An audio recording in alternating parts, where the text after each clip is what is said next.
So আব্বু আম্মু ধরে নিছিল আমার কিছু একটা হয়ে যাবে। আব্বু আম্মুকে ফোন দিছি যে আব্বু উই আর সেফ, দেশ তো স্বাধীন হয়ে গেছে। আপনি ধরেন একটা ক্রিমিনাল, আপনি যদি 10টা ক্রিমিনাল করেন কিন্তু আপনি দেশের ক্রাইসিস মোমেন্টে দেশের জন্য আপনি দেশের হয়ে ঢাল হয়ে দাঁড়াচ্ছেন, I have my respect for you. ধরেন দীপ্ত টিভি তাদের প্রত্যেকটা যারা কাজ করছে স্টাফ তাদের স্যালারির একদিন দিয়ে দিচ্ছেন, এটা আপনি প্রচার করবেন না? অবশ্যই করবেন। আমরা কিন্তু এর আগে কোনো বছরই দেখিনি যে বন্যার জন্য মানুষ ত্রাণ দেওয়ার জন্য লাইন দিচ্ছে, আগে ত্রাণ নেওয়ার জন্য লাইন ছিল। গালি কেন দিবে? আমার সামনে আমার ভাইকে যদি মারে, সরি আই বিং, দেশের যুদ্ধ লেগে যাচ্ছে, দেশে মানুষ মারা যাচ্ছে, বন্যায় এত ঝামেলা হচ্ছে, সেগুলো ইম্পর্টেন্ট না। তার থেকে ইম্পর্টেন্ট হচ্ছে চমকের স্বামীর আগে কয়টা বিয়ে ছিল। If you talk about those people যারা শাসন শোষণ করে গেছে, তার থেকে Hero Alam better. I am very optimistic. জীবনের অনেক দুঃখের মাঝখানেও ভালো ভালো জিনিসগুলো খুঁজে ভালো থাকার চেষ্টা করি। আমি ভাগ্যবতী এই ধরনের সময়ের সাক্ষী হতে পেরেছে। অভিনয় শিল্পী হিসেবে দেখিয়েছেন নানান চমক, বর্তমানে চমক দেখাচ্ছেন সমাজকর্মী হিসেবে। বৈষম্য বিরোধী ছাত্র আন্দোলন থেকে শুরু করে একের পর এক বাংলাদেশের যত ঘটনা ঘটছে, বন্যা কিংবা ডাকাত, বিভিন্ন ঘটনায় কিন্তু তাকে রাজপথে আমরা পদচারণা যেমন দেখেছি, তেমনি তাকে কিন্তু আমরা সোশ্যাল মিডিয়াতেও অ্যাক্টিভ দেখেছি। রুকাইয়া জাহান চমক আজকের গেস্ট, কথা বলবো তার সাথে, তার ভাবনাগুলো জানার চেষ্টা করব। কেমন আছেন? ভালো, আপনি? আমি তো অনেক বেশি ভালো আছি। অভিনয় শিল্পী থেকে হঠাৎ করে আপনি রাষ্ট্র সংস্কারের দায়িত্বে চলে আসলেন বা রাষ্ট্র সংস্কারটা কাঁধে নিলেন, এটা কেন? এটা কি শুধু আমি? এটা তো আপনি, আমি, এই যে ক্যামেরার পেছনে যারা আছেন সবাই কিন্তু, অথবা যে মা বাসায় বসে রান্না করতেন সেও কিন্তু রাজপথে নেমে এসেছিল। সর্বস্তরের সর্বপ্রফেশনের সব মানুষ যখন রাস্তায় নামলো তখনই কিন্তু আমরা স্বাধীন দেশটা পেয়েছি। হঠাৎ করে কি মনে হচ্ছে যে দেশটা আমাদের সবার? হ্যাঁ, এখন মনে হচ্ছে। আগে যে বিষয়টা ছিল যে আমাদের ওনারশিপ বিষয়টা আসলে আমরা চাইলেও নিতে পারতাম না, যে এটা আমার, আমি এটা নিয়ে কথা বলবো, এটা ছিল না আগে। আচ্ছা, এখন মনে হচ্ছে দেশটা আপনার। আচ্ছা, সম্প্রতি আমরা দেখতে পাচ্ছি যে আপনি বন্যা কবলিত স্থানে যাচ্ছেন এবং সেখানে অনেক কাজ করছেন। এখন বর্তমানে পরিস্থিতিটা আসলে কি, আপনি যদি আমাদেরকে জানাতেন। বন্যা তো আসলে খুব নতুন কিছু না আমাদের জন্য, প্রত্যেক বছরই আমরা বন্যার সাথে যুদ্ধ করি। আর এবছরটা ডিফারেন্ট আমি বলবো, কারণ এবছরটা শুধু বন্যাটা প্রাকৃতিক দুর্যোগ ছিল না, মানব সৃষ্টও ছিল ধারণা করা হয়। এবং ওয়েদার চেঞ্জ বা ক্লাইমেটের জন্য এক ধরনের বিরূপ প্রতিক্রিয়া তো হচ্ছেই, কারণ প্রচুর অতিবৃষ্টি হচ্ছে আমাদের, বা গরমের সময় প্রচুর গরম পড়ছে। তো এই সব কিছু মিলিয়ে যখন এই বছর বন্যাটা একটু বেশি হচ্ছে, কিন্তু এই বছর মানুষের সম্মিলিত প্রচেষ্টাটাও বেশি। আমরা কিন্তু এর আগে কোনো বছরই দেখিনি যে বন্যার জন্য মানুষ ত্রাণ দেওয়ার জন্য লাইন দিচ্ছে, আগে ত্রাণ নেওয়ার জন্য লাইন ছিল, এখন ত্রাণ দেওয়ার জন্য লাইন হচ্ছে। তো এটা ইতিহাস বাংলাদেশে। তো যে বাংলাদেশ বিভিন্ন পরিস্থিতিতে নিজেকে বদলাতে পারে, নিজেকে আরও শক্তিশালী রূপে নিয়ে আসতে পারে, সেই বাংলাদেশে আসলে বন্যা দিয়ে দমানো সম্ভব না। ধরেন আপনি আমরা এই দীপ্ত টিভির কয়েকজন মিলে ত্রাণ দিতে যাব, আপনাদের অফিস টিম যাচ্ছে, আপনার অফিস টিম একটা ছবি দিবে না? দীপ্ত টিভি যেমন, সবাইকে আমি বলছি যে ধরেন দীপ্ত টিভি তাদের প্রত্যেকটা যারা কাজ করছে স্টাফ তাদের স্যালারির একদিন দিয়ে দিচ্ছেন, এটা আপনি প্রচার করবেন না? অবশ্যই করবেন। আচ্ছা, এটা যখন আপনি করছেন তখন কিন্তু বাংলাদেশ ক্রিকেট বোর্ডের প্রত্যেকে তাদের একদিনের ইয়া দিচ্ছে, বা পুলিশ তাদের একদিনের স্যালারি দিচ্ছে, কারণ একজন বলার কারণে উৎসাহিত হয়ে আরও সবাই করছে এবং আরও সবাই এই কন্ট্রিবিউশনে যোগ দিচ্ছে। সাংবাদিক কারা? সাংবাদিক ধরেন 10টা মানুষ মিলে চেষ্টা করছে দেশের কাজ করার, দেশের মানুষের উপকার করার। সেই 10টা মানুষকে, সেই 10টা মানুষ আপনি যে দলকে পছন্দ করতেন, ধরেন আপনি সাংবাদিক, আপনি যে 10টা মানুষকে, আপনি যে রাজনৈতিক দলকে পছন্দ করতেন, সেই রাজনৈতিক দলের অ্যাগেনস্টে যে কথা বলছে ওই 10টা মানুষ, এবং সেই 10টা মানুষ দেশের জন্য কাজ করার চেষ্টা করছে। এখন আপনার তো ভালো লাগতেছে না, কারণ আপনার রাজনৈতিক দলের অ্যাগেন্স্টে তারা কথা বলতেছে, তো আপনি তাদের পার্সোনাল লাইফ নিয়ে, তাদেরকে নিয়ে যা যা ঘাটার দরকার সব ঘেটে আবর্জনা বানিয়ে সেটা দিয়ে নিউজ করছেন, যাতে তারা তাদের ব্যক্তিগত বা তাদের ব্যক্তি ইমেজটা নষ্ট হয় সমাজের কাছে, এবং তারা দেশ নিয়ে আর কথা না বলে। তো এক হিসেবে তো আপনি তাদেরকে থামিয়ে দিচ্ছেন, এবং আপনি স্বৈরাচারের দোষর হিসেবে আপনি কাজ করে যাচ্ছেন। আচ্ছা, তারা হচ্ছে সাংবাদিক। দিবেন আমাদেরকে, মানে কি কি দেখছেন আপনি একটু উদাহরণ দিয়ে যদি বলতেন। ধরেন এই যে আমি অবাক, আমি শুনে এত হাস্যকর কিছু বিষয়, যেমন আমাদের সমন্বয়ক নাহিদ, তার বাবা নাকি ধর্ষক, অদ্ভুত নিউজ। মানে এই ছেলেটা মার খেয়ে তার এগুলো সব শেষ হয়ে গেল, সেটা এত কষ্ট করলো, এখনো কিন্তু সমন্বয়করা কিন্তু দম ফেলার টাইম পাচ্ছে না। স্বাধীনতার 23-24 দিন হলো, মানে they are not even getting a single time to breathe. অনেকেই অসুস্থ হয়ে পড়েছে আমি দেখলাম। এটা নিয়েও আমরা আপনারা সমালোচনা করছি বা আমরাই সমালোচনা করছি। তারপর আবার আরো কিছু বলি সাংবাদিকরা কি ধরনের নিউজ করে, সেটা হচ্ছে আসিফ নজরুল স্যারের 3টা বিয়ে এবং তার আগের বউদের কে কি করছে, কার কি বাচ্চা ছিল। সাংবাদিকরা তো আপনাকে নিয়েও নিউজ করে। তো আমাকে নিয়ে আমার নিউজটা হচ্ছে, আমার ধরেন আমি এত কোনো আমার দেশের যুদ্ধ লেগে যাচ্ছে, দেশে মানুষ মারা যাচ্ছে, বন্যায় এত ঝামেলা হচ্ছে, তা সেগুলো ইম্পর্টেন্ট না। তার থেকে ইম্পর্টেন্ট হচ্ছে চমকের স্বামীর আগে কয়টা বিয়ে ছিল। সো দিস আর সাংবাদিক, দে আর নট সাংবাদিক, কারণ তারা দেশের প্রয়োজনের সময় কি নিউজ করতে হবে সেটা তারা জানে না, বা তাদের কাছে এটা মুখ্য না। শুধু এটা না, দেশে কিন্তু এখনো প্রত্যেকটা দিনই কিন্তু কিছু না কিছু ঘটতেছে। আপনি প্রত্যেক দিনই আমার একটা দাবি আছে, আমি শাহবাগে চলে গেলাম। হ্যাঁ, মানে এই যে ফেসবুকে কিছুক্ষণ না ঢুকলে যদি অনেকক্ষণ পরে ঢুকি, মানে একের পর এক কিন্তু কন্টেন্ট পাল্টাচ্ছে। এই যে আমি শুধু সাংবাদিক এদের বলবো না, কিছু আবার আছে যারা নিউজ ভিউর জন্য করতেছে, তারা কোনো দলও করে না ইভেন, তারা শুধু নিউজে কাটতি দরকার।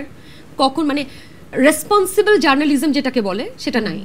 মানে কিছু মানুষের মধ্যে কিছু মানুষ অবশ্যই আছে, যেমন আমি এই সময় যমুনা টিভির কথা বলতাম, দীপ্ত টিভিতে এসে যমুনা টিভির কথা বলতাম, sorry for that, but still বলতেই হয়, কারণ we will talk about our heroes. আচ্ছা, ইভেন ধরেন আমি জানি না যমুনা টিভির আগে কি করছে, তারা যদি ভুলও করে, বাট দেশের এই ক্রাইসিস মোমেন্টে তারা ঠিক কাজটা করছে, that's why they are hero. আমি এর আগে 10টা ক্রাইম করতে পারি, কিন্তু আমি দেশের ক্রাইসিস মোমেন্টে যদি একটা কথা বলি, সেটা আমি হয়তো দেশের জন্য কিছু একটা হয়তো করেছি। বাট আমি বা আপনি ধরেন একটা ক্রিমিনাল, আপনি যদি 10টা ক্রিমিনাল করেন, কিন্তু আপনি দেশের ক্রাইসিস মোমেন্টে দেশের জন্য আপনি দেশের হয়ে ঢাল হয়ে দাঁড়াচ্ছেন, I have my respect for you. কিন্তু চমক আপু, এখানে কিন্তু যাকে আমরা মানে এত তাড়াতাড়ি প্রত্যেকটা ঘটনা ঘটছে না, যাকে আমরা একদিন হিরো বানাচ্ছি তাকে কিন্তু আবার জিরো বানাচ্ছি।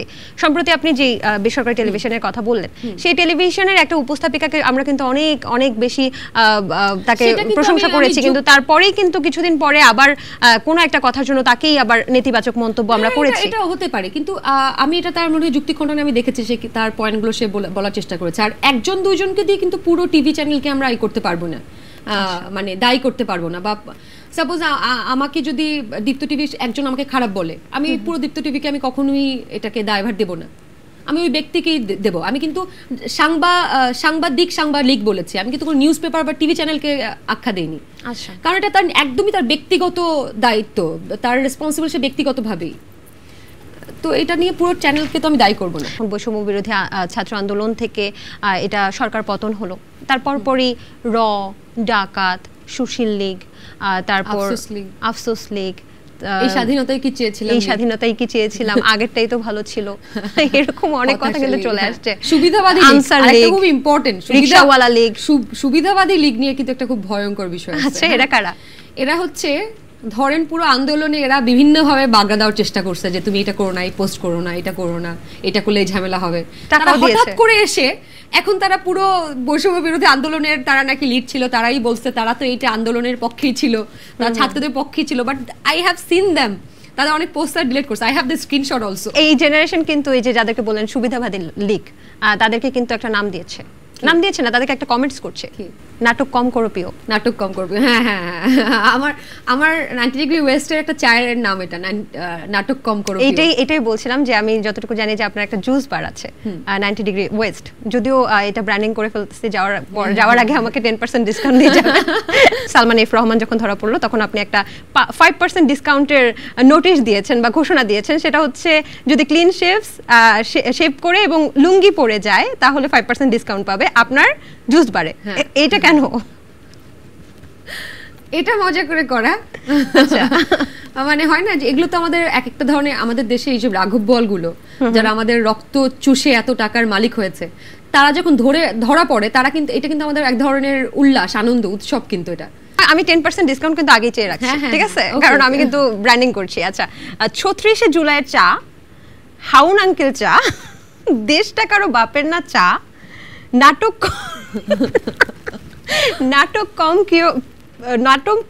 কম করো প্রিয় চা, রুখে দাঁড়াও চা, ইন্টারনেট বন্ধ হয়ে গেছে চা, আচ্ছা she made us fly higher, আমাদের কাদের সাহেবের ফেমাস কবিতা শুনেননি?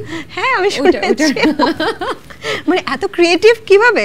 এন্ড আরো আছে ঘুষ দেব না চা, না মামা, না মামা প্লিজ চা, কিন্তু মুরব্বি উহু উহু চা।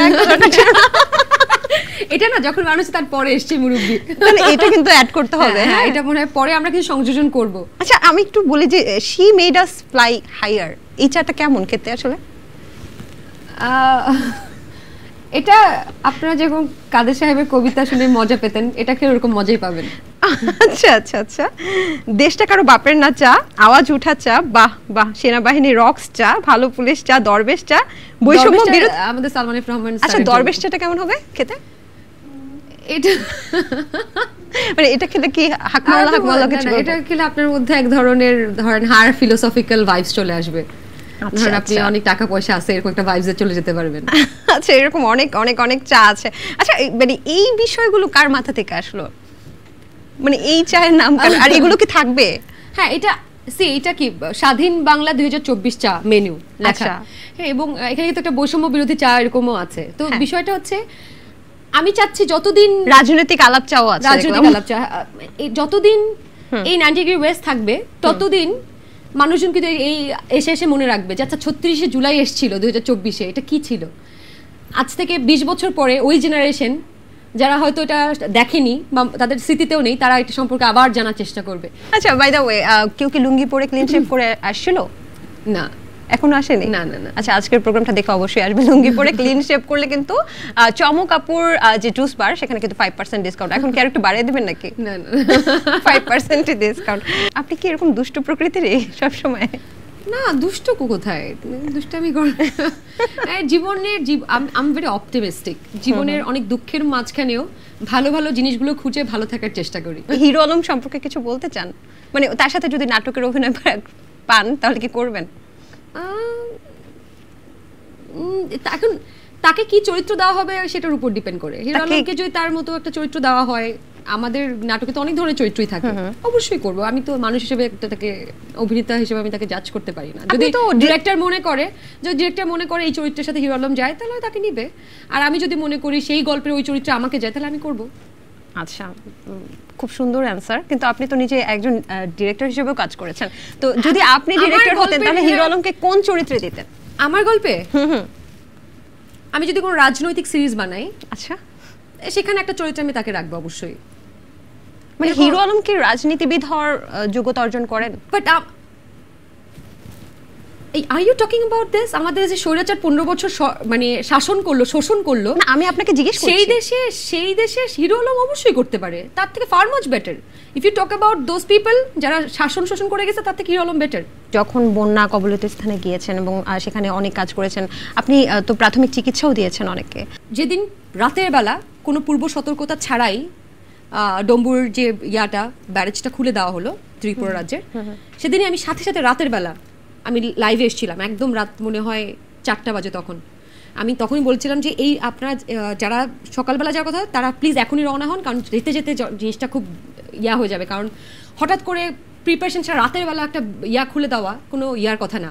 তো আমি এরপরে যেটা করলাম, আমাদের একটা টিম চলে গেছে সাথে ইমিডিয়েটলি ওই সময়, ওই দিন রাতেই। আচ্ছা হ্যাঁ, এরপরে আমি আমার মতো করে আমার টাকা, আমার ফ্যামিলি থেকে টাকা দেওয়া হয়েছে, আমার আত্মীয় স্বজন কিছু টাকা দিয়েছে, আমার ফ্রেন্ড সার্কেল কিছু টাকা দিয়েছে, সেই টাকাগুলো অ্যারেঞ্জ করে সুন্দর করে আমাদের কেনাকাটা করে করে আমি তারপর চলে গেলাম। আমি ছিলাম হচ্ছে কি বলে মনিটরিং করেছি, বা দ্য হেড ওয়ান যে এটাকে কোলাবোরেট করেছে বা রেডি করেছে সব কিছু মিলে। তো একজনকে লাগে তো আপনার, আমি তো যে রেস্কিউ করতে পারবো না অ্যাজ আ উইমেন, এটা সম্ভব না। কিন্তু আই ওয়াজ দেয়ার, যে ভাগ করে দিয়েছি, তোমরা এই কটা নিয়ে এখানে যাবা, তোমরা এই কটা নিয়ে এখানে যাবা। সো দ্যাটস দ্য থিং, যেটুকু আমার দায়িত্ব। এবং রোড ম্যাপিং করাটা, কারণ আমি একটা ভিডিও করেছিলাম, রোড ম্যাপিং করাটা খুব ইম্পর্টেন্ট। কারণ এলোমেলো, আপনি তো চেনেন না ওই জায়গাগুলো ভেতরে, আপনি স্থানীয় একজনকে নিয়ে যদি রোড ম্যাপ করে যান, তাহলে একই জায়গায় সবাই ত্রাণ দিতেও যাবে না, রেস্কিউ করতেও যাবে না। আবার তেল নেওয়ার একটা বিষয় ছিল, কারণ ইঞ্জিন চালিত বোটে কতটুকু তেল লাগে অনেকেই হয়তো জানে না, তো অনেকেই ভেতরে পর্যন্ত যে ফিরে আসার সময় তেল পাচ্ছে না। তো এই বিষয়গুলো পয়েন্ট আউট করে খুঁজে বের করে আমাদের টিমকে অর্গানাইজ করে, আই ওয়াজ অর্গানাইজার। আমি ওখানে গিয়েছিলাম ফেনীতে, এবং ভেতরের দিকে একদম লক্ষ্মীপুর, কমলনগর, পাগলার চর ওই পর্যন্ত ত্রাণ যাই নাই তখন পর্যন্ত, আমি যখন যাই, কারণ সবাই ভেতরের দিকে যাচ্ছিলই না। হ্যাঁ, ওখানে ত্রাণ যাওয়াটা ইম্পর্টেন্ট ছিল। So I was there for টান বারবার বলছি, আমি ওই উপহারগুলো দেওয়ার জন্য আমি ওখানে আমি গিয়েছিলাম, আমি ওখানে রেস্কিউ করতে যাইনি। সো এইটা একটা পয়েন্ট যে বলছিলেন যে অনেকে রেস্কিউ করতে, মানে একটা কিন্তু ভাইরাল হয়েছে রিসেন্টলি যে একজন কন্টেন্ট ক্রিয়েটর যার আসলে দুর্ভাগ্যবশত দুটো হাত নেই, আমি অবশ্যই তার প্রতি সহমর্মিতা প্রকাশ করছি, তিনি যখন রেস্কিউ করতে গিয়েছিলেন এটাও শোনা গেছে যে তিনি নৌকা থেকে পড়ে গিয়েছিলেন, তাকে রেস্কিউ করতে আরো দুজনকে লেগেছে। আমার মনে হয় এত অতি আবেগী, আমরা বাংলার তো অতি আবেগী, এত অতি আবেগী হয়ে আপনি যেটা পারবেন না সেটার চেষ্টা করা দরকার নেই। একটু ব্যক্তিগত প্রশ্ন, 17ই জুলাইয়ের দিকে আমরা দেখেছি যে আপনার প্রোফাইল কালো করেছিলেন আপনি, তো সেই সময়টা কিন্তু ছাত্র আন্দোলন প্রায় শুরু হয়ে গেছে। আপনি 17 জুলাই আমার স্ট্যাটাস দেখেছেন? হ্যাঁ একদমই একদমই। আপনি স্ট্যাটাস দিয়েছিলেন বলেন তো? ছাত্রদের উপর যে এই যে হামলা করা হয়েছে এটা আপনি মোটো এটা করতেছেন না? 17 জুলাই পাবলিক ইউনিভার্সিটিগুলো হল বন্ধ করে দেয় এবং আমি 17 জুলাই স্ট্যাটাস দেই যে সব স্টুডেন্টরা, মেয়েরা স্পেশালি 30 জন মেয়েকে আমি বাসায় আবাসনের ব্যবস্থা করব এবং 2 দিনের থাকা খাওয়ার ব্যবস্থা করব। আমি যেহেতু হল হঠাৎ করে বন্ধ করে দিয়েছে, 30 জন মেয়ের ব্যবস্থা করব। আমাদের মেডিকেলের স্টুডেন্টরা, আমাদের প্রিন্সিপাল এসে তখন বলে যে তোমরা এখনই বাসা থেকে হল থেকে বের হয়ে যাও, আদারওয়াইজ আমার মানিকগঞ্জ মেডিকেল কলেজ, তো তোমরা বের হয়ে যাও বাসায়, হলে থাকলে পুলিশ এসে ধরে নিয়ে যাবে। পুলিশ এসে টহলও দিছে আমাদের মেডিকেলে। এই অবস্থায় এই অবস্থা আমার মনে হচ্ছিল নৈতিক দায়িত্ব টু গিভ আ স্ট্যাটাস যে আমার বাসায় আমি মেয়েদেরকে অ্যাটলিস্ট দেবো। আমি মেয়ে মানুষ, আমি অবশ্যই ছেলেদেরকে এসে বাসায় আমি আমার দিতে পারবো না, এটা আমার অপারগতা, আল্লাহর কিছু তো কমতি দেয়, ক্ষতি হওয়ার সম্ভাবনা তো ছিল। আমি বলছি 18 তারিখে তো পুরো বন্ধ, আমি 17-18 তারিখে আমি কিন্তু রাস্তায় ছিলাম, আমি জানি না ভিডিও দেখেছেন কিনা আপনি। আমার সামনে একটা ভিডিও বারবার ডিলিট করে দেওয়া হতো যে আমার সামনে গুলি খেয়েছিল 3টা ছেলে, ব্লাড দিয়ে ভরা, এটা ভায়োলেন্ট কন্টেন্ট করে রিপোর্ট করে বিভিন্নভাবে আমার ফেসবুক পেজে চলে গিয়েছিল। ডিজি রেস্কিউ করে একটা পেজ আমার ফেসবুক পেজ সেভ করছে। সো 18 তারিখে বন্ধ হওয়ার পরে, ইন্টারনেট বন্ধ হওয়ার পরে আমি আমার প্যারেন্টসের সেফটির কথা চিন্তা করে আমাকে হোটেল থাকতে হয়েছিল। আচ্ছা, কারণ আমি বাসায় থাকা আমার প্যারেন্টসের জন্য ইনসিকিউর ছিল, আমি আমাকে নিয়ে খুব একটা ভয় পাই না। আর ওই 30 জনকে কি জায়গা দেওয়ার? 30 জন না, কয়েকজন এসেছিল, 30 জন আসেনি। আচ্ছা, তো তারা ছিল, আমাকে আমার বাসা থেকে চলে যেতে হয়েছিল 18-19 তারিখের দিকে, বিকজ আমার আব্বু আম্মুর লাইফ থ্রেটে ছিল। আমি বললাম না, আমি সবসময় আমার কোনো ভয় টয় এগুলো আমি কেয়ারই করি না এগুলো আসলে। হ্যাঁ, আই ডোন্ট কেয়ার। হায়াত তো আল্লাহর হাতে, আমার যদি মৃত্যু লেখা থাকে, ওই রাস্তায় গুলি খেয়ে মরা থাকলে ওই 18 তারিখে আমি মরে যেতাম রাস্তায়। মুগ্ধ যেদিন ছিল, আমরা উত্তরাতে তো ওখানে, সেখানে ছিলেন উপস্থিত? হ্যাঁ, উত্তরায়। আপনি ভিডিও দেখেননি বোধহয়, আমার ফেসবুকে ফলো করেননি তাহলে হয়তো। তো ভিডিওটা আছে, দেখে নিতে পারবেন ফেসবুকে যে। তো ওই দিন আমি এর জন্য ভয় পাই না। হায়াতটা একদমই, আমার মনে হয় জন্ম মৃত্যু বিয়ে, আমি এরকম স্ট্যাটাস আরও দিয়েছি, জন্ম মৃত্যু বিয়ে এগুলো আল্লাহর হাতে, এগুলো আমরা চিন্তা করি না। যেমন আমার বিয়ে নিয়ে অনেকে কথা বলে, এগুলো আল্লাহ লিখে রাখছে। একটু আমরা যারা ধর্মে বিশ্বাস করেন তারা তো করেন। তো মৃত্যু জন্ম তো হয়ে গেছে, মৃত্যু নিয়েও ভয় পাই না, এই বিয়ে সাথে এগুলো নিয়ে আমার কোনো কিছু নিয়ে আমি আই ডোন্ট কেয়ার, এগুলো আল্লাহ লিখে রাখছে। বাট আমার কর্মটুকু এটুকু আমার হাতে আছে, তো এই কর্ম আমি করে যাব। যদি মৃত্যু লেখা থাকে হবে। আপনাকে কি কোনো উপরের মহল থেকে ফোন দিয়ে হুমকি ধামকি এগুলো কি দেওয়া হয়েছিল? উপরের মহল না, আমাদের সমসাময়িক মহল থেকেই দেওয়া হয়েছিল। মানে খুব উপরের মহল কাকে বুঝবো আমি জানি না, উপর মহল কি সেটাও জানি না, এত বুঝতে চাই না। এখন তো সবই আমরা জনগণই, আমরা সরকার, আপনি আমরা রাষ্ট্র, আমরা বাংলাদেশ। সো এখন আর উপর মহল আমি বলতে চাই না, তাদেরকে উপর মহল বলার ওই সম্মান নাই তাদের প্রতি আমার। এবং আমি একটা স্ট্যাটাসে মনে দিয়েছিলাম যে দেখেছেন কিনা, যে আমার ফেসবুক থাকে কিনা জানি না, আর আমি কালকে থেকে রাস্তায় থাকবো। এটা বলার পরে এটা তো অফকোর্স এটা বিশাল বড়, এটা নিয়ে অনেক প্রচারণা হয়েছে, নিউজটা আমি দেখেছি। তো এটা তো এরপরে তো অফকোর্স একটা প্রেশার ক্রিয়েট হওয়ার কথাই, স্বাভাবিক। যারা ইভেন কন্টেন্ট ক্রিয়েটার্সদের হয়েছে, জোর করে টাকা দিয়ে অনেক কিছু করানোর চেষ্টা করা হচ্ছে, অফকোর্স তাহলে আমাদের তো হবেই, এটা স্বাভাবিক। এগুলো নিয়ে আসলে এখন কথা বলতে চাই না, কারণ আমি বীরত্বের গল্প বলতে পছন্দ করি। আমি নট এ ভীতু পার্সন, সো আমি ভীতুর নিয়ে আমি যে ভয় পেয়ে কোথাও পালাই গেছে, এই করছে, আমাকে ভয় দেখাইছে, এরকমই না। বাট হ্যাঁ, আব্বু আম্মুর প্রেশারে আরেকটা জিনিস আমি করেছিলাম, আমি আমেরিকার ভিসার জন্য অ্যাপ্লাই করেছিলাম, কারণ আমার আব্বু আম্মু ধারণা করছে আমি নাকি মারাই যাবো, আমি আর দেশে আমাকে সরকার, তো আমি জানতাম না সরকার পতন হবে। তো আমি যে ধরনের কথা বলছি, যে ধরনের ভিডিও আপলোড করছি, আমি যা বলছি, তাতে তো আমার দেশে আসলে থাকতে দিবে না আমাকে, আমার আব্বু আম্মু ধরে নিছে। তো আমরা আমেরিকা সবাই মিলে বা পরিবারের সবাই মিলে আমেরিকার ভিসার জন্য অ্যাপ্লাই করি। আমি যতটুকু জানি যে আপনি আপনার ভাইয়ের সাথে একসাথে, আমার আপন ভাই অনার্স 3rd ইয়ারে পড়ে। সো ওকে তো প্রথম থেকেই দেখতেছিলাম আন্দোলনে। তো ওইটাই কথা যে আমার আপন ভাই রাস্তায় নামতে পারলে গুলির মাঝখানে কখন কি হয় এটা জানি না, তো কীভাবে বাসায় থাকবো, আসলে নেমে গেছি। ছাত্র আন্দোলনে যখন রাজপথে ছিলেন কোনো দুঃসহ স্মৃতি কি মনে আছে যে আপনি চোখের সামনে ঘটে যেতে দেখেছেন? বললাম না, তিনটা ছেলে আমার সামনে গুলি খেয়েছে, 3টা ছেলে। এবং ওই ভিডিওটা আমি যতবার আপলোড করি ততবার ওরা নামানোর চেষ্টা করে এবং ততবার আমি এটা আপলোড করতে থাকি। আমি নাছোড়বান্দা, আমাকে 100টা 1000টা, আমি আমার ফেসবুকে ছাত্রলীগ যায় না, আওয়ামী লীগ যায় না কারা, এরা এত এত কিছু আমাকে এত নৃশংসভাবে গালাজ করেছে, এত বাজে বাজে কথা লিখেছে, আমি এটা মুখ দিয়ে মেয়ে হিসেবে বলতে পারবো না। ছাত্র আন্দোলনের পরপরই যখন সরকার পতন হলো তখন আপনি ট্রাফিক সিগন্যালেও ছিলেন, তাই না? আমি যদি ভুল না করে থাকি। হ্যাঁ, ওইটা আসলে এক ধরনের উদযাপন করা, স্বাধীনতা উদযাপন করেছেন। হ্যাঁ, এটাই বললাম না, উদযাপন করার দেশ, নতুন দেশটাকে নতুন করে সাজানোর যে উৎসব, ওটা তো আসলে ওই লোভ সামলানো তো যায় না। 5 আগস্ট কি করেছেন বা 36 জুলাই কি, মানে অনুভূতিটা কেমন ছিল? সারাদিন খাওয়া দাওয়া করি নাই। আচ্ছা, কেন? মানে এত এক্সাইটেড, আমরা তো সকালবেলা নেমে গেছি, আমি রাস্তায় বসে শুনি যে শেখ হাসিনা চলে গেছে। তখন অনুভূতিটা কেমন ছিল? কি করেছিলেন প্রথম জেনে? আম্মু আব্বুকে ফোন দিছি, আব্বু আম্মু ওয়াজ সো ওয়ারিড, তারা ধরেই নিছে যে ওই দিন উত্তরাতে মানুষ মারা গেছে, বাড্ডাতেও মারা গেছে। হ্যাঁ, সো আব্বু আম্মু ধরে নিছিল আমার কিছু একটা হয়ে যাবে। আব্বু আম্মুকে ফোন দিছি যে আব্বু উই আর সেফ, দেশ তো স্বাধীন হয়ে গেছে। আব্বু আম্মু, আমার আম্মু, আচ্ছা আমি একটা কাউকে বলি না এটা এখনো, আমার আম্মু একটু মানসিকভাবে, আম্মুকে ওষুধ খাওয়ানো লাগতেছে, আম্মু হাসপাতালেও ভর্তি ছিল, কারণ আমার ভাই, আমরা 2 ভাই বোন তো, 2জনই রাস্তায় ছিলাম, আম্মু ওই প্রেশারটা নিতে পারে নাই, কারণ মায়ের মন তো, সে বারবারই বলতেছিল যে আমার ছেলেমেয়ে 2টাই মারা যাবে, ছেলেমেয়ে 2টাই মারা যাবে, আমার তো আর কিছু নাই। তো আব্বু আম্মুকে ফোন দিচ্ছে, আম্মু তুমি চিন্তা করো না, দেশ তো স্বাধীন হয়ে গেছে। আম্মু এখনো অসুস্থ, আম্মু ওই ট্রমা থেকে এখনো বের হতে পারে নাই। তো থ্যাঙ্কস গড, আল্লাহর সাথে ছিল যে দেশটা স্বাধীন, আজকে এখানে বসে কথা বলতে পারতেছি, আদারওয়াইজ এখন কি হতো আমি জানি না, আমি কোথায় থাকতাম আমি জানি না। শহীদ মিনারে সবাই একত্রিত হয়েছিল, তখন সবাই একসাথে গান গেয়েছে, দেশাত্মবোধক গান গেয়েছে, দেশের গান গেয়েছে, আর সেটা আমরা অনেক ড্রোন শটে কিন্তু দেখতে পেয়েছি। সেই সময়টা কি আপনি ওখানে ছিলেন? হ্যাঁ, এবং স্টুডেন্টরা আমার গাড়ির উপরে উঠে উল্লাস করছিল, একটা ভিডিও আছে, আশেপাশে অনেক স্টুডেন্টস ওরা উল্লাস করছে, আর আমি একটা প্ল্যাকার্ড নিয়ে গাড়ির ভেতরে বসেছিলাম। এটা জাস্ট ফেরার পথে, সারাদিন ছিলাম, রাতের দিকে ফেরার পথে দেখলাম স্টুডেন্টরা এক জায়গায় সবাই উল্লাস করছিল ওখানে। এটা মানে এই সময়ের অনুভূতিগুলো বোঝানো যাবে না, একদমই অন্যরকম অনুভূতি। আমি ভাগ্যবতী এই ধরনের সময়ের সাক্ষী হতে পেরেছে। আপনি তো মুক্তিযুদ্ধ দেখেননি, কোন বিষয়টা আপনার? এই যে 24 দেখলাম, 2024-এর মুক্তিযুদ্ধ দেখলাম। আচ্ছা, 71 দেখেননি, 24 দেখেছি। বাহ বাহ, চমৎকার। এই যে আপনারা অভিনয় শিল্পী, এবং এখন কিন্তু মিডিয়া, এই যে ছাত্র আন্দোলনের পরে মিডিয়া শিল্পীরা যারা আছেন তারা কিন্তু অনেকটা কাজ থেকে অনেক শুটিং ক্যান্সেল হয়েছে, নতুন লগ্নি করছে না, এবং একটা রিপোর্টে কিন্তু সম্প্রতি একটা গণমাধ্যমের রিপোর্টে উঠে এসেছে যে বেশিরভাগই যারা ইনভেস্ট করতো নাটক বা সিনেমায়, তারা অনেকেই আসলে সাবেক সরকারের নেতাকর্মী বা অন্যান্য বিষয় হওয়াতে আসলে এখন ইনভেস্টমেন্টটা ওরকমভাবে নেই। তো এই ব্যাপারে কি আপনাদের কোনো সমস্যা হচ্ছে?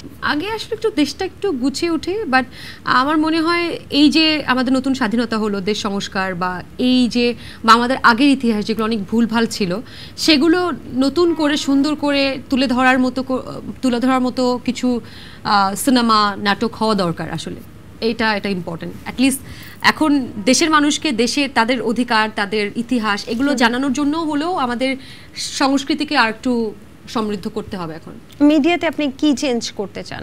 যদি আপনার হাতে ওই সুযোগটা থাকে, কি চেঞ্জ করবেন? ওই যে আগে এক ধরনের সিন্ডিকেট কাজ করতো, পাঁচেটে কাজ নেওয়ার একটা বিষয় ছিল, এগুলো বন্ধ করতে হবে। যে আপনার সাথে আমার ভালো সম্পর্ক, আপনি ডিরেক্টর বা প্রডিউসার, আপনার যে 10 জন আর্টিস্ট আপনার পছন্দ তাদের নিয়ে আপনি কাজ করবেন, বা আপনার যে 5 জন আর্টিস্ট পছন্দ তাদের নিয়ে কাজ করবেন, আপনি বাকিরা ট্যালেন্টেড হলেও আপনি তাদেরকে সুযোগ দেবেন না। এইটা বন্ধ করতে হবে। এই লিয়াজো ভিত্তিক কাজ পাওয়াটা বন্ধ করতে হবে। স্বজন প্রীতিটা বন্ধ করা খুব ইম্পর্টেন্ট। এটাও তো কোটা আসলে হিসেবে, এখানেও তো কোটা, যে আমার একে পছন্দ, আমার পছন্দ কোটায় একে আমি নায়িকা বানাবো, নায়ক বানাবো, এই সব বৈষম্য এই কোটা ভিত্তিক এখানেও বন্ধ করা উচিত। আপনি তো নিজেও বৈষম্যের শিকার হয়েছেন মিডিয়াতে, আমি কি ভুল বলেছি? না, আচ্ছা, এবং সিন্ডিকেটের পাল্লায় পড়েছেন। যেমন ডিরেক্টরস গিল্ড থেকে আপনাকে নিষেধাজ্ঞা দেওয়া হয়েছিল, যেটা না হয়নি, এটা হয়নি। ডিরেক্টরস গিল্ডই নাই বাংলাদেশে ওই সময়। ইভেন এই সরকার পতনের আগেই ডিরেক্টরস গিল্ডের আপনারা কিছু হয়তো ভিডিও দেখেছিলেন, তারা দুষ্টু কোকিল ডাকে বলে একটা যাত্রাপালা করছে। এটা তো একটা ডিরেক্টরস গিল্ড হতে পারে না। বাংলাদেশের ডিরেক্টরস গিল্ড একটা হাস্যকর নাম বানিয়ে ফেলেছে কিছু লোকজন। তো এটা তো একটা দেশের ডিরেক্টরস গিল্ডই হতে পারে না। আর এইরকম গিল্ড যারা এরকম যাত্রাপালা করে একটা অশ্লীলতা করে, তারা আবার নিষেধাজ্ঞা দিচ্ছে, সেটা নিয়ে আমি কনসার্ন হব না। I don't give a damn shit, sorry. আপনি একটা স্ট্যাটাস দিয়েছিলেন হাসনাতকে নিয়ে, সম্ভবত আমি যদি ভুল না করে থাকি, সমন্বয়ক ভাই, আমার ভাইরে বাঁচা, আমার ভাইরে বাঁচা, আমার ভাইকে ছাড়, এটা আমার ভাইকে ছাড়, সরি হাসনাতের ডায়লগ ছিল। হ্যাঁ, আমার ভাইকে ছাড়, আমার ভাইকে ছাড়। তবে এটা নিয়েও কিন্তু অনেক মানে গুজব যেটাকে বলছেন, গুঞ্জন যেটাকে বলছেন, অনেক গুঞ্জন, অনেক কিছু কিন্তু আমরা শুনছি, যে বলছে যে হাসনাত আসলে অত বেশি আহত হয়নি, এমনিতেই আসলে অতিরিক্ত দেখাচ্ছে, এরকম কিছু, বা এগুলো নিয়ে মজা করছে। গত 2 মাস ধরে একটু রেস্ট নিতে পারতেছে না। একটু আপনি 1-2 দিন ঠিক করে টানা শুট করে দেখবেন আপনি বাসায় যে ঠিক করে দাঁড়াতে পারতেছেন না। আমি আমার কথা বলতে পারি, টানা শুট থাকলে আমি 1 সপ্তাহ পর আমি নিজেই খুঁজে পাই না। এই ছেলেগুলো যুদ্ধ করতেছে এখন পর্যন্ত, সেই জুলাই মাস থেকে অগাস্ট মাস পর্যন্ত 2টা মাস এই ছেলেগুলো যুদ্ধ করতেছে এভরিডে। তো এই ছেলেগুলো রেস্ট নাই কোনো, মানসিক প্রেশার, শারীরিক প্রেশার। ওকে যদি একটা ফুলে টোকাও দেয় এখন, সেটাও অসুস্থ হতে পারে। আমি একটা কথা, ভাই আমার ভাইরে ছাড়, তার আগে একটা গালিও কিন্তু বলা হয়েছে, এটা নিয়েও কিন্তু অনেকে কথা বলছে। হ্যাঁ, গালি কেন দিবে? আমার সামনে আমার ভাইকে যদি মারে, সরি আই এম বিং, সমস্যা নেই, আমি এটা একটু স্কিপ করি, এটা আমার মনে হয় পয়েন্টলেস। আমার সামনে আমার ভাইকে মারলে আমিও 2 মিনিট চিন্তা করতাম না, কি হবে পরে দেখে নিতাম। ছাত্র আন্দোলনে যে সেলিব্রিটিরা অংশগ্রহণ করেনি তাদের জন্য বন্যা আশীর্বাদ হয়ে এসেছে, এটা আমার কথা না, এটা জনগণের কথা। আপনি এই ব্যাপারে কি বলবেন? No comments about it, no comments. তার ইচ্ছে করে নাই কথা বলতে, এখন বন্যা এসে দেখাবে, তার আবার কেউ তো মন থেকেও করতে পারে, ইউ নেভার নো। হয়তো ওই সময় এটাও হতে পারে যে রাজনৈতিকভাবে সে তার পারিবারিক চিন্তার কারণে বা ভয়ের কারণে কিছু বলতে পারেনি, কিন্তু বন্যার মানুষের জন্য হয়তো তার মন কাঁদছে, এটাও হতে পারে, জেনুইনই হতে পারে। সো জানি না। আপনি কি জেনজি? হ্যাঁ, জেনজির মধ্যে পড়েন? হ্যাঁ, তাই তো, জন্মসাল তো তাই বলে। আচ্ছা আচ্ছা, বেশ ভালো। আচ্ছা, কখনো এরকম হয়েছে যে কোন একটা প্রোগ্রামে আপনি কথা দিয়েছেন বা কোনো একটা শুটিং সেটে কথা দিয়েছেন, 1 ঘন্টা আগে হুট করে না করে দিয়েছেন, এরকম কখনো হয়েছে? এইটাই তো বললাম, আপনি তো ঘুরায় বলতেছেন কেন? আজকেরটাই তো বললাম। আচ্ছা, কেন সেটা কেন হলো আজকে? কেন আপনি 1 ঘন্টা আগে আসতে চাইলেন না? দেশের যে অবস্থা, আসলে মানে মানসিক অবস্থা ছিল না যেখানে সে ইন্টারভিউ দিব। ফার্স্ট অফ অল, হ্যাঁ, দেশে ধরেন অলরেডি আমরা অনেক যুদ্ধ করতেছি, অনেক কিছু নিয়ে, টিম রেডি করা, আমাদের বন্যার ওখানে তদারকি করা, অনেক, এখন আমাদের টিম যাচ্ছে, আমরা ত্রাণগুলো কালেক্ট করার চেষ্টা করছি, যুদ্ধ করতেছি লিটারেলি। এর মাঝখানে মানুষজন এই অবস্থায়, দেশে এত হাজার হাজার মানুষ যুদ্ধ করতেছে, বন্যার সাথে লড়াই করতেছে, এত মানুষ মারা গেল, এত মানুষ অন্ধ হইলো। কত মানুষ অন্ধ হয়েছে জানেন আপনি এই আমাদের আন্দোলনে? তাদের যারা মারা গেছে, তাদের যারা বেঁচে থেকে অন্ধ, তাদের কথাটা আপনি চিন্তা করেন, তাদের লাইফটাও তো এক হিসেবে শেষ বলতে গেলে, তাই না? তো এই অবস্থায় এত কিছুর পরে আপনার ন্যূনতম দায়িত্ববোধ নয়, আপনি এই সময় আসছেন, ধরেন চমক বেশি কথা বলতেছে, ওকে থামাইতেছে, ওর থামানোর একটাই উপায় কি? আচ্ছা, চমকের স্বামীর আগের 2টা বিয়ে হয়েছে, এই একটাই হাতিয়ার আছে আপনার কাছে, এছাড়া কোনো হাতিয়ার নাই চমককে থামানোর। আপনি, আচ্ছা তুমি এত বেশি কথা বলো কেন চমক? তোমার স্বামীর তো আগে 2টা বিয়ে হয়েছে। আপনি কি এটাতে বিব্রত? না, আমি তো বিব্রত না, বাট আমি যখন সাধারণ জনগণের মধ্যে যারা একটু মানে কি বলবো, আওয়ামী লীগ পন্থী, তারা যখন বলে তখন ঠিক আছে, কিন্তু যখন রেসপন্সিবল সাংবাদিকরা বলেন, সবাই না, কিছু ভুইফোর রিপোর্টার বা নিউজ পোর্টাল নিয়ে আমার যায় আসে না, বাট ভালো ভালো নিউজ পোর্টাল থেকে যখন বলে, তখন তো অবশ্যই জিনিসটাকে খারাপ লাগে যে তারা তো এই আমাদের প্রফেশনে, আমাদের ফিল্ডেরই, তারা এভাবে কিভাবে বলে। কারণ এই মুহূর্তে আমার ব্যক্তিগত বিষয়ের থেকে দেশের কনসার্নটা বড় হওয়া উচিত না? Domestic violence, women safety, animal cruelty, educational system, আরও অনেক কিছু প্রবলেম আছে বাংলাদেশে। ওয়েদার চেঞ্জ, আমাদের কেন তো বন্যা হচ্ছে প্রত্যেক বছর? কেন বন্যা হচ্ছে? কারণ আমরা প্রচুর পরিমাণ গাছ কেটে ফেলতেছি, এই জন্য গরমকালে প্রচুর গরম পড়তেছে, বর্ষাকালে প্রচুর বৃষ্টি হচ্ছে, এক্সট্রিম ওয়েদার হচ্ছে আমাদের, হ্যাঁ, বন্যা হচ্ছে। কেন? এটা বিকজ অফ আমাদের কারণে আমরা প্রচুর পরিমাণে গাছ কেটে ফেলতেছি। এত কনসার্ন থাকতে আপনি আসছেন আমার স্বামী 2টা বিয়ে নিয়ে, ধিক্কার, মানে আমার লজ্জা লাগে, সরি। আমরা যতটুকু জানি যে আপনি 900 টাকার শাড়ি এবং 9 টাকা দেনমোহরে বিয়ে করেছিলেন। কথা হচ্ছে 5 টাকার নোট আছে, 2 টাকার নোট আছে, 1 টাকার নোট কিন্তু পাওয়া যায় না। 9 টাকা কি পেয়েছিলেন? মানে 1 টাকার নোট কি ভাইয়া ম্যানেজ করতে পেরেছিল? না, সেটা তো ডিভোর্স দিলে না দেনমোহরটা দিবে। 9 টাকা এখন দিবে কেন? দেনমোহরের টাকা আগেই দেয়া যায় নাকি? ডিভোর্স দিলেন নাকি দেনমোহর কমপ্লিট করতে হয়, আমি যতটুকু জানি। দেনমোহর পুরোটা বিয়ে করে কমপ্লিট করতে হয় এমন কোনো কথা নেই। আমি এখনো বিয়ে করিনি, জানি না, তবে যতটুকু জানি যে দেনমোহরের টাকা দেয়া যেতে পারে। না, আচ্ছা, তাহলে আমার এটাই, আমি 9 টাকা 9 is my lucky number. 9 July আমার জন্ম, এই জন্য 9 জুলাই মাসটা আমার জন্য খুব লাকি ছিল। কিন্তু জুলাই মাসটা এবছর এত রক্তাক্ত গেল, আসলে জুলাইটা হয়তো আমি এত আর উদযাপন করতে পারবো না। যে আমি একটা একদমই সাধারণ ছেলেকে বিয়ে করেছি, এবং বারবার যেহেতু আপনার সম্পত্তির প্রশ্ন তুলে ফেলেন, প্রশ্নবিদ্ধ করেন আমাদেরকে, এই জন্যই বলছি যে তার থেকে আমার সম্পদের পরিমাণ বেশি। হ্যাঁ, তো একদমই আমি আরও একটা ইসে বলেছি যে আমি রিকোয়েস্ট করবো দীপ্ত টিভিকে, এটা দিয়ে যেন কোনো হেডলাইন করা না হয়। হ্যাঁ, আমি জাস্ট বলে রাখি যে মানুষটাকে আমি দেখেছি বিভিন্নভাবে হাঁটতে, জীবনে হেরে যাওয়া একটা মানুষ, যতটুকু আমি দেখেছি। তো আমি বরাবরই বলি আমি হেরে যাওয়া মানুষের সাথে থাকি। তো আমার মনে হচ্ছিল এই মানুষটার লাইফে আমি থাকলে এই মানুষটা জিতে যাবে। I just wanted to make him winner. আমরাও চাই যে আপনারা দুজন অনেক বেশি ভালো থাকুন। একটু জানতে ইচ্ছে করছে, ভাইয়ার কোন গুণটা আপনাকে সবচেয়ে বেশি আকর্ষিত করেছে? ওই যে বললাম, সরলতা। হ্যাঁ, হি ইজ ভেরি এক্স্যাক্টলি। আমি এই মানুষটাকে দেখেছি, মানে এই মানুষটা না, মানে ঠকে গেলেও কিছু বলে না। এই ধরনের মানুষের জন্য মায়া লাগে, একটা মায়া কাজ করে। আপনি যদি অভয় দেন, আমি জিজ্ঞেস করতে চাচ্ছি যে অনেকে বলছে যে মানে আপনিও নাকি দ্বিতীয় বিয়ে করেছেন, এটা কি সত্যি? ভুল কথা, এগুলো বানায় বলতেছে। চলেন আমরা একটা র্যাপিড ফায়ার খেলি। অনেক সিরিয়াস কথা বলেছি, আমি আর সিরিয়াস কথা বলতে চাই না। দেশের প্রধানমন্ত্রী যদি হতেন, তাহলে আপনি প্রথম কোন 3টা কাজ করতেন? একদম দুর্নীতি, একদম জিরো টলারেন্স টু দুর্নীতি। যে দুর্নীতি যে দেখা হবে যেখানে একদম আমি বলবো যে শুট অ্যান্ড সাইট অর্ডার দিয়ে দিতাম আমি, একদম এটা। হ্যাঁ, দুর্নীতিবাজদের জন্য। দ্বিতীয়, সরকারকে একদম প্রধানমন্ত্রী আমি যদি হতাম, তাহলে প্রত্যেক জেলায় একদম সাথে সাথে আমি কমপ্লেইন বক্সের ব্যবস্থা করতাম, একটা টিম রাখতাম যে ডিরেক্ট তাদের প্রতিনিধি কাজ করে ফিল্ডে কোথায় কি ঝামেলা হচ্ছে দেখবে, ডিরেক্ট অ্যাকশন হবে। মানে এয়ার টাইম নেই, সরকারি কর্মকর্তারা বসে বসে ঝিমিয়ে কিংবা ঘুষ খেয়ে কাজ করতে পারবে কিছু কিছু লোকজনের মতো, আগে যেটা হয়েছিল সেটা আর হতে দিব না। আচ্ছা, number 3 opinionated probably, I am not sure. Number 3 আমি জানি না। দেশের পারমাণবিক শক্তিকে আরেকটু স্ট্রং করতাম, এবং যুদ্ধনীতিকে আরেকটু স্ট্রং করতাম, যাতে আমাদেরকে ছোট দেশ বলে অন্য দেশগুলো যে ভয় দেখায় হঠাৎ করে একদম উড়াই দিবে, ভাষায় দিবে, এটা যাতে না করতে পারতো। আমরা ছোট দেশ হলেও কিন্তু আমাদের মনের বীরের জাতি, কখন পারছে আমাদের সাথে কে কি বলে? বাংলাদেশ আমাদের একমাত্র দেশ যে দেশ ভাষার জন্য জীবন দিছে, আমরা আর দেশের জন্য দিব না, কি কোথায় আছেন? আমাদের রক্তে বীরের রক্ত, আমাদের থামানো সম্ভব না। আচ্ছা, দেশের প্রধানমন্ত্রী হলে আপনি কোন জিনিসটা করতেন না? সংবিধান নিয়ে ধরতাম না, সংবিধানটাকে ম্যানিপুলেট করার চেষ্টা করতাম না, যেটা আগে করার চেষ্টা করা হয়েছে।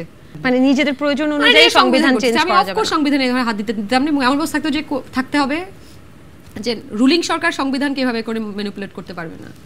বাহ, চমৎকার চমৎকার। আচ্ছা, বর্তমান উপদেষ্টা মণ্ডলীর মধ্যে আপনার কাকে সবচেয়ে বেশি পছন্দ? মানে বুঝিনি। এই যে উপদেষ্টা, নতুন অন্তর্বর্তীকালীন সরকারের যে উপদেষ্টা মণ্ডলী আছেন, কাকে আপনি সবচেয়ে বেশি পছন্দ করেন? Doctor Mohammad Yunus, of course. আচ্ছা, আর সমন্বয়কদের মধ্যেও তো অনেকে আছেন, সমন্বয়কদের মধ্যে আপনি কাকে সবচেয়ে বেশি পছন্দ করেন? প্রত্যেকে। আমি আসলে সমন্বয়ক শুধু পার্টিকুলারলি কাউকে আমি ক্রেডিট দিতে চাই না। প্রত্যেকটা শিক্ষার্থী, প্রত্যেকটা জনগণ যারা রাস্তায় নেমে এসেছিল, প্রত্যেকের প্রতি আমার সম্মান, তাদের প্রত্যেককে আমি পছন্দ করি। বাহ, চমৎকার চমৎকার। আচ্ছা, অন্তর্বর্তীকালীন যে সরকার, এই সময়টা অনেকে বলছে যে বাড়িয়ে দেওয়ার জন্য, আপনার মনে হয় যে কত সময় প্রয়োজন অন্তর্বর্তীকালীন সরকারের? একটা ভালো সময় প্রয়োজন, বাট আমি ওটাও বিলিভ করি যে নির্বাচন হওয়াটাও প্রয়োজন। নির্বাচনটা খুব বেশি পেছানো ওটাও আবার ভালো ডিসিশন না। আচ্ছা, কারণ একটা সরকার অনেকদিন থাকাই কিন্তু তাদের মধ্যে এক ধরনের ওই অটোক্রেটিক বিষয় চলে আসতে পারে। সো আচ্ছা, আপনার প্রিয় নায়ককে, অপূর্ব নাকি নিঃস্ব? দুজনের মধ্যে বলতে হবে? দুজনেই ভালো। মানে নিশু ভাইয়ের সাথে আমার অত কাজ হয়নি, কারণ নিশু ভাই নাটক বন্ধ করে যখন দেয় তখন আমি নাটকে আসি। সো অপূর্ব ভাইয়ের সাথে কাজ হচ্ছে, সো অপূর্ব ভাই। আচ্ছা, আলসে নয় সে ওঠে রোজ সকালে, আপনি কি সকালে ওঠেন? না, একদমই নয়। কয়টায় ওঠেন? কাজ না থাকলে একদমই উঠতেই চাই না আমি, শুটিং থাকলে উঠতে হয়, সেটা যখন প্রয়োজন হয় তখন উঠি। তাহলে কি আপনি একটু আলসে? আলসে না, আমি আমার রাতটা আমাকে টানে, রাতটা আমার কাছে মনে হয় মোর ক্রিয়েটিভ। আচ্ছা, এই জেনারেশন রাত জাগে কেন? একটা গবেষণা পাওয়া গেছে যে ক্রিয়েটিভ কাজগুলো রাতে বেশি ভালো হয়, তো আমরা ক্রিয়েটিভ মানে আমাদের প্রফেশন তো এটা, সো অফ কোর্স আমার জন্য বেটার এটা। যদিও লাইফে আমরা যদি না জাগি মা কেমনে সকাল হবে? এখন তো যুদ্ধের অনেকগুলো আছে, কলম দিয়ে যুদ্ধ করা যায়। আচ্ছা, যুদ্ধ যেমন বন্দুক দিয়ে করা যায়, কলম দিয়ে করা যায়। যে বন্দুক যোদ্ধারা তারা হয়তো মাঠে যে বন্দুক দিয়ে যুদ্ধ করছে, যার কলম যোদ্ধা তারা কিন্তু লিখেও করছে। লেখাটা আমার রাতেই ভালো হয়, কি করব। আচ্ছা, আপনার প্রিয় পরিচালককে? কোথায়, কোন দেশের বলবো? বাংলাদেশের। ও বাংলাদেশের, মোস্তফা সরোয়ার ফারুকী, আশফাক নিপুণ। আচ্ছা, আপনি তো বিড়াল পছন্দ করেন খুব, আপনাকে কেউ বিড়ালের মতো আগলে রাখে? আমাকে আগলে রাখাটা খুব কঠিন, আই এম ভেরি ওয়াইল্ড। আমার বার্ড অ্যাকচুয়ালি, আমাকে আগলে রাখাটা কঠিন। মানে পাখি হলে কোন পাখি? পাখি হলে কোন পাখি? ও মাই গড, এটা চিন্তা করে দেখি নাই কখনো। এখন চিন্তা করেন, ইনস্ট্যান্ট কোন পাখির কথা মনে হচ্ছে? শালিক। মানুষের জীবনে কয়টা সর্বোচ্চ প্রেম করা উচিত? মানুষের জীবনে কয়টা প্রেম করা উচিত? আমি কিভাবে বলবো? মানুষের এক একজন মানুষের এক এক ধরনের চাহিদা হতে পারে। আপনি কয়টা করেছেন? 3টা। সিরিয়াস? আচ্ছা, সিরিয়াসলি করছি সবসময়। আমি আধা তোরা প্রেম করি, আমি প্রেমকে চিন্তাই করতাম যে এটা বিয়েই করবো, আমি সামহাও হয় নাই। যদি টাইম পাস করে বিশ্বাসই করি না, তাই আমি খুব সিরিয়াস প্রেমিকা। ও মাই গড, যখন যে প্রেম আমি শুনেছি আপনি পজিটিভ, আমি অনেক বেশি সন্দেহ করেন আপনি। ট্রু? এটা সব মেয়ে করে, এটাকে আমি একা নাকি? আচ্ছা চমক আপু, অনেকে বলে যে মিডিয়ার মানুষের সংসার টেকে না, মিডিয়ার মানুষের রিলেশনশিপ টেকে না, এটা কি আসলে মিডিয়ার মানুষের দোষ? না, আসলে এই যুগে বিয়ে টেকানোটা একটু কঠিন। মিডিয়ার মানুষের জন্য এটা প্রকাশ পেয়ে যায়, কারণ আপনার আমার জীবন নিয়ে খুব চর্চা হয়, সাধারণ মানুষের জীবন নিয়ে হয়তো চর্চা হয় না। আচ্ছা, যেমন আমার হাজবেন্ডেরই যদি একটা সাধারণ মেয়ের সাথে বিয়ে হতো, এই তৃতীয় বিয়েটা, তাহলে তাকে নিয়ে কোনো চর্চাই হতো, সুন্দর করে সংসার করতো। কিন্তু এই যে আমাকে বিয়ে করে বেচারা ফেসে গেল, তার জীবন নিয়ে তার ত্রিকুঠি কুষ্ঠি যা আছে সবকিছু নিয়ে আপনারা টান দিলেন। তো বা আপনি খুবই স্পষ্টবাদী। এখন আপনাকে প্রশ্ন করতে হবে কিছু কিছু মানুষের নাম বলবো, তাদেরকে প্রশ্ন করবেন। আচ্ছা আচ্ছা, ওকে। নিপুণ কে? আশফাক নিপুণ ভাই? না, আশফাক নিপুণ না, অভিনেত্রী নিপুণ, চিত্রনায়িকা। সে পেট খুব পছন্দ করে। আমি জিজ্ঞেস করতাম আপনার কোন গৃহপালিত পশু পছন্দ? আচ্ছা, শাকিব খান। আপনি কি ঘুমান সারাদিন? কেন? এত কিছু হয়ে গেল, আমি তার খুব সরব কোনো একটাই পাই না, আমার মনে হচ্ছে উনি অনেক অনেক ঘুমান। সাকিব আল হাসান। টরন্টো ট্যুর কেমন ছিল? আন্দোলনের সময় দেখলাম সে টরন্টোতে ঘুরতেছিল, নাইস ডে লিখে। টরন্টো ট্যুর কেমন ছিল? আচ্ছা, তৌহিদ আফ্রিদি। তোমার কত টাকা? মোশাররফ করিম ভাইকে আপনি কি কোয়েশ্চেন করতেন? কি প্রশ্ন করব? ভাইয়া এত ভালো অ্যাক্টিং কিভাবে করেন? বাহ। চঞ্চল চৌধুরীকে কি কোয়েশ্চেন করতেন? কেন করলেন ভাইয়া? কি করলেন? এটাই, সে বুঝে নেবে, সবাই বুঝে নেবে যা বোঝার। কামরুজ্জামান সাগর, ডিরেক্টর, তাকে কি কোয়েশ্চেন? ডিরেক্টর? এটা কি কোয়েশ্চেন? ওনার আমি আমার ঘটনার পর আমি শুনতে পেয়েছিলাম যে ডিরেক্টরস গিল্ডের সদস্য হতে হলে অ্যাটলিস্ট 3টা নাটক টিভিতে অনেয়ার হতে হয়। তার 3টা নাটক টিভিতে অনেয়ারই হয় নাই। হ্যাঁ, সে ডিরেক্টরস গিল্ডের কি যেন সভাপতি আইজের জন্য তাকে এটা বানানো হয়েছে। সেই হচ্ছে অবস্থা আমাদের। মানে এই প্রশ্নটাই থাকবে ডিরেক্টর, আমি জিজ্ঞেস করব। অনন্ত হীরার প্রতি কি কোয়েশ্চেন থাকবে? ভাইয়া কি খেলে বুকে সাহস হয়? সাহসের দরকার না একটু, লোক ভালো কিন্তু সাহস নাই বুকে। রায়হান রাফিকে কি কোয়েশ্চেন করবেন? নেক্সট সিনেমার প্লটটা কি? আচ্ছা, বাহ, জোস। আচ্ছা, মেজর আশিককে কি কোয়েশ্চেন করবেন? কি খেয়ে তো ধৈর্য হইছে ভাইয়া?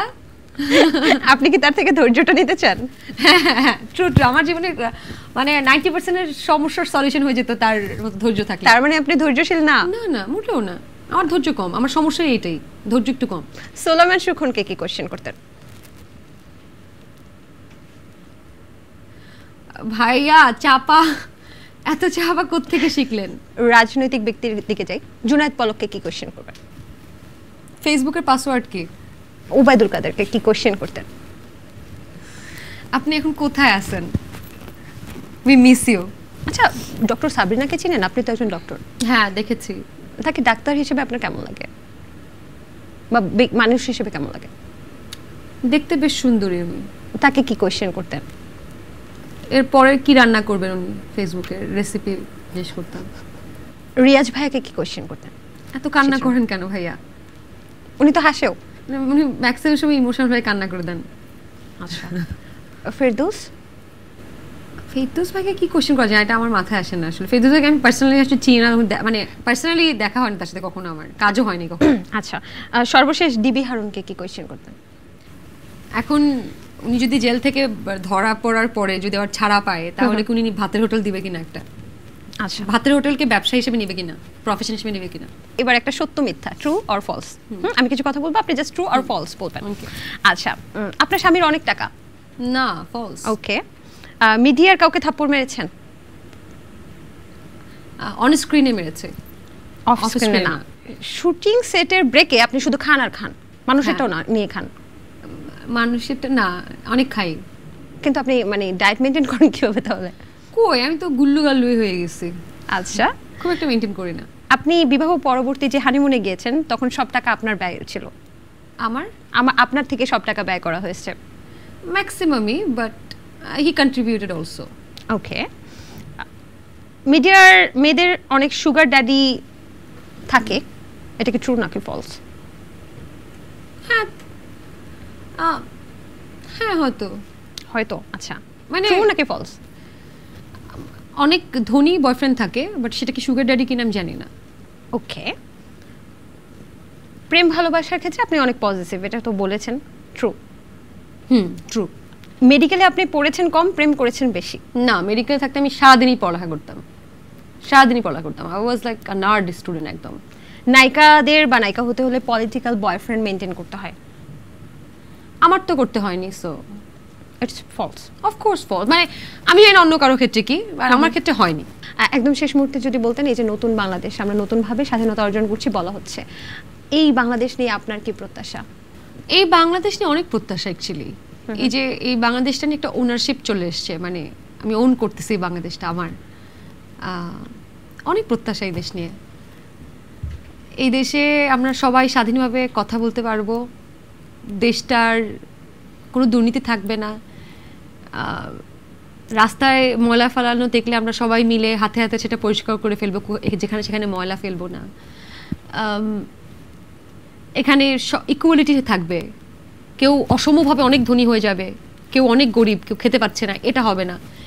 একটু সাম্যাবস্থা আসতে হবে, ব্যালেন্স থাকতে হবে। এই নতুন বাংলাদেশে একটা জিনিস তো চাই, উইমেন সেফটি। আমরা women's are not safe, not in our work field, in our home even. Domestic violence হচ্ছে, আমাদের পার্টনারের কাছ থেকে আমরা সেফ না, অনেক অনেক কিছু আছে। কিন্তু তো এই দেশে অনেক কিছু মানুষের চিন্তা ভাবনা পরিবর্তনের খুব দরকার এই দেশটাতে, এবং এটা হচ্ছে এখন। যারা এই যে স্টুডেন্টরা আজকে রাস্তা ক্লিন করছে বা গ্রাফিতি আঁকছে কিংবা